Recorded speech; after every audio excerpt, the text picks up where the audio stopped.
Custom variations go bye-bye. Voting begins at the summit, and custom moves is DLC? Good morning, afternoon, or evening. I'm Dick Trickle, and this is Shujinkydink.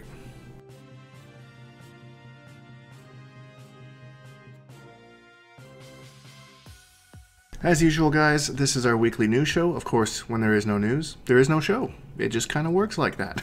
So if you're new to the channel, go ahead and subscribe. We make daily content, all that kind of stuff, and we'll more videos to help you be a better Mortal Kombat player. Our top story, Game Informer, has put out so much information about Mortal Kombat 11. It is ridiculous, including a nice interview with Ed Boon. I suggest you check it out. I'll post a link to it down below. Many things were confirmed and kind of speculated about, but the one that seems to have everybody going is the fact that the custom variation system, at least in tournaments, is gone. It'll be back to the 3 preset ones like Mortal Kombat X was, which has a lot of people kind of concerned.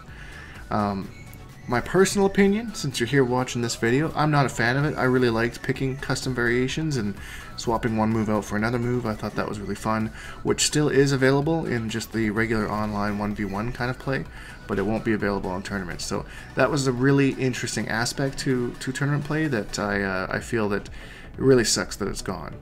But they are pretty good about listening to their players and their fan base, so maybe at one point they'll bring it back. Hard to say. I'm not really sure.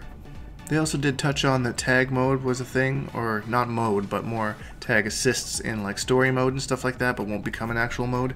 So, I don't know, it seemed like a weird thing to do, kind of putting some tower elements into the story mode. So, we'll see how that works out. You can read about it below. It's an interesting read. Summit of Time voting has begun, and it seems everyone's using their votes to show that they want international representation at this event.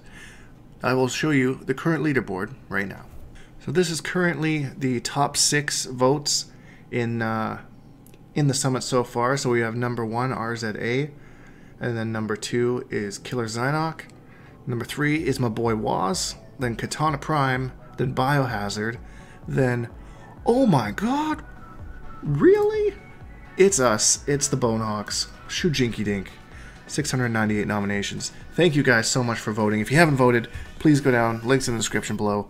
You can vote for me. Let's try and reach it. We're beating out some big names already. Like Gross was one I wasn't expected to beat out. We beat out Tweety. We beat out Beyond Toxin.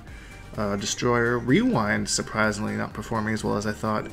Silver Rai, Gur, Samij, Nivik, Big D. So I really appreciate your guys' support. This is just the nomination stage. The top 20 people get in, and then after that is weeks of voting afterwards, slowly diminishing down. So I personally really appreciate what you guys have done. I'll continue to post extra content for you guys, just to put a little bit of an oomph in our step. Yesterday or earlier today was a front flip. I don't know what else I can do. Give me your suggestions down below. But yeah, super exciting. I don't know what else to say. That's a topic. It's a thing that happened. Go vote for whoever you want. This hurts my neck. One interesting thing that they put out today that I wanted to talk about was moves as DLC. That's not something they've ever done before. Like, I was thinking about stages, having stages as DLC, but then you have like some people, having a stage and then others not having a stage. So maybe there's like compatibility issues and stuff there. Then like logistics that I'm just unaware of. It's definitely something I've thought of, but custom moves is not something that I ever imagined, and that's an interesting fix because if you have a character that say like, maybe they seriously lack in one area and they don't really figure that out before QA releases the game, it could add a move in to kind of help them in that area. Maybe having a rushdown character that has like 0 zoning at all ends up working out terribly for that character, so they throw them a projectile to make it a little bit easier.